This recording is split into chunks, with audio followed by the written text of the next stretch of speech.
হয়ে গেল এনকাউন্টার। অপরাধের যেমন কোনো শেষ নেই, অপরাধীর কোনো ক্ষমা নেই। আইনের শাসন, শাসকের আইন নয়। এনকাউন্টার, পুলিশ এনকাউন্টার বলতে বোঝায় সন্দেহভাজন অপরাধী ও পুলিশের মধ্যে সশস্ত্র মুখোমুখি সংঘর্ষ।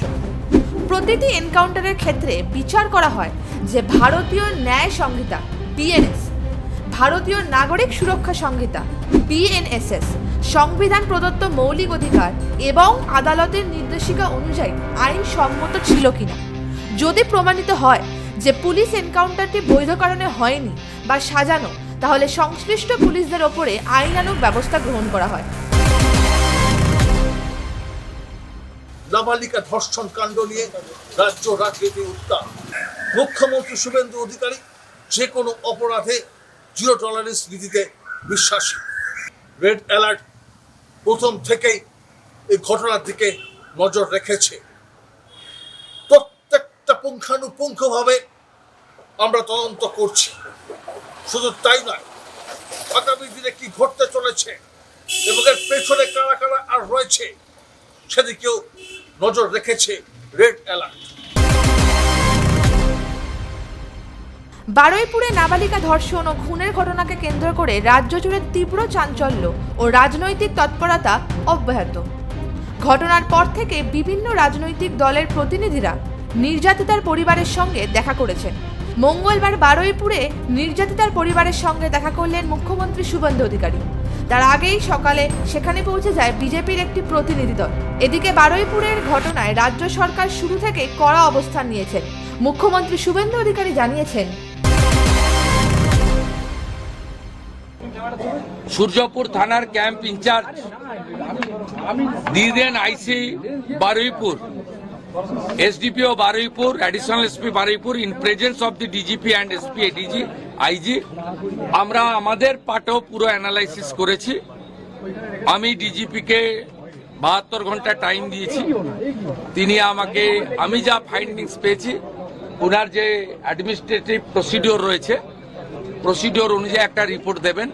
রিপোর্ট দেওয়ার পরে অ্যাডমিনিস্ট্রেটিভ পার্টে আমাদের যে অ্যাকশন নেওয়ার, আমাদের কোনো লোকের যদি কোনো ওই টাইমের মধ্যে কোনো শিথিলতা থাকে 1%ও, সেক্ষেত্রেও খুব স্ট্রং অ্যাকশন নেওয়া হবে। নাবালিকা ধর্ষণ ও খুনের মামলার তদন্তে অপরাধস্থলের পুনর্নির্মাণ করতে নিয়ে যাওয়ার সময় পুলিশের অস্ত্র ছিনিয়ে পালানোর চেষ্টা করে অভিযুক্ত প্রভাস মণ্ডল। পুলিশের দাবি, অভিযুক্ত এক রাউন্ড গুলি চালায়। এরপর পুলিশের পাল্টা গুলিতে গুরুতর জখম হয় প্রভাস। তাকে দ্রুত বারুইপুর মহকুমা হাসপাতালে নিয়ে গেলে কর্তব্যরত চিকিৎসক মৃত বলে ঘোষণা করেন।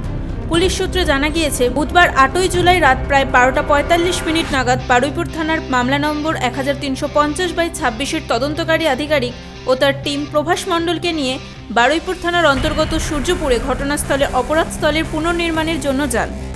পুলিশের দাবি, ঘটনাস্থলে পুনর্নির্মাণের কাজ শুরু হওয়ার ঠিক আগে প্রভাস মণ্ডল এক পুলিশ কর্মীর আগ্নেয়াস্ত্র ছিনিয়ে নিয়ে পুলিশ দলকে লক্ষ্য করে এক রাউন্ড গুলি চালায় এবং সেখান থেকে পালানোর চেষ্টা করে। আত্মরক্ষার্থে পুলিশ পাল্টা গুলি চালালে প্রভাস মণ্ডল গুলিবিদ্ধ হয়। এরপর তাকে দ্রুত বারুইপুর মহকুমা হাসপাতালে নিয়ে যাওয়া হলে চিকিৎসক তাকে মৃত বলে ঘোষণা করেন। ঘটনার পর প্রয়োজনীয় আইনি প্রক্রিয়া শুরু করা হয়েছে বলে পুলিশ জানিয়েছে। এই ঘটনায় আরও যারা জড়িত পার পাবে না কেউই। রেড অ্যালার্ট প্রত্যেকটি মুহূর্তের নজর রাখছে। বারুইপুর কাণ্ডের আপডেট পেতে নজর রাখুন শক্তি 24/7। আর হ্যাঁ,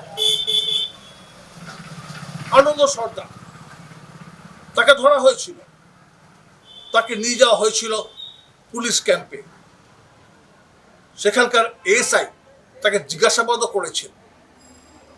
তাহলে হঠাৎই পুলিশের চোখে ফাঁকি দিয়ে আনন্দ সর্দার, যে ঘটনায় আরো একজন মূল অভিযুক্ত, সে গা ঢাকা দিল কি করে? যদিও পুলিশ তাকে গ্রেপ্তার করেছে, কিন্তু সে বেরিয়ে গিয়েছিল ক্যাম্প থেকে পুলিশের চোখের আড়ালে। সেদিকটাও নজর রাখছে।